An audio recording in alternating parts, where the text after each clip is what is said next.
വിശാഖപട്ടണത്ത് കണ്ടെത്തിയ 13-കാരെ ഏറ്റെടുത്ത് കേരള പോലീസ്. കുട്ടിയെ നാളെ തിരുവനന്തപുരത്ത് എത്തിക്കും. കുട്ടി മജിസ്ട്രേറ്റിന് മുൻപിൽ ഹാജരാക്കി മൊഴി രേഖപ്പെടുത്തിയ ശേഷം തുടർ നടപടികൾ സ്വീകരിക്കുമെന്ന് പോലീസ് അറിയിച്ചു.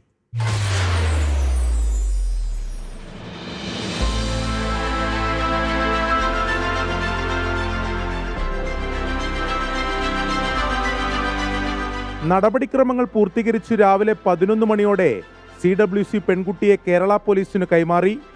വിജയവാഡയിൽ നിന്ന് ട്രെയിൻ മാർഗം പുറപ്പെടുന്ന സംഘം നാളെ തിരുവനന്തപുരത്തെത്തും. കോടതിയിൽ ഹാജരാക്കിയ ശേഷമായിരിക്കും പോലീസിന്റെ തുടർ നടപടികൾ. കുട്ടിയെ വീട്ടിലേക്ക് അയക്കുന്നതിൽ കോടതി നിർദ്ദേശമനുസരിച്ചായിരിക്കും തീരുമാനമെടുക്കുക. ട്രിവാൻഡ്രത്ത് എത്തിച്ച ശേഷം മറ്റ് സ്റ്റേറ്റ്മെൻറ്റും കാര്യം എടുത്തിട്ട് ബന്ധപ്പെട്ട് ഉള്ള കാര്യങ്ങൾ ചെയ്ത ശേഷം മിക്കവാറും ജെ ബോർഡ് ആവാനാണ് സാധ്യത. കോടതിയുടെ അനുമതി നോക്കിയിട്ട് കോടതിയോടെ ഹാജരാക്കാൻ പറഞ്ഞ് അവിടെ ഹാജരാക്കും. പെൺകുട്ടിയെ സുരക്ഷിതമായി കേരളത്തിലേക്ക് അയക്കാൻ കഴിഞ്ഞതിൽ സന്തോഷമുണ്ടെന്ന് മലയാളി കൂട്ടായ്മ പ്രവർത്തകർ പറഞ്ഞു.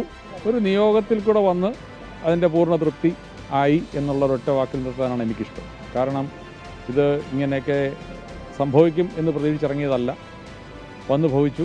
ഞങ്ങളെ കണ്ടാകുന്ന ഞങ്ങൾ ശ്രമം നടത്തി, ആ കൂട്ടായ്മയുടെ ഒരു ഫലം കണ്ടു, അതിനുള്ള പൂർണ്ണ തൃപ്തി. മാതാപിതാക്കൾ കുട്ടിയെ മർദ്ദിച്ചിട്ടുണ്ടോ എന്ന കാര്യം ഉൾപ്പെടെ പോലീസിന്റെ അന്വേഷണ പരിധിയിലുണ്ട്. പെൺകുട്ടിയുടെ മൊഴി അന്വേഷണത്തിൽ ഇനി നിർണായകമാകും. 24 വിശാഖപട്ടണം.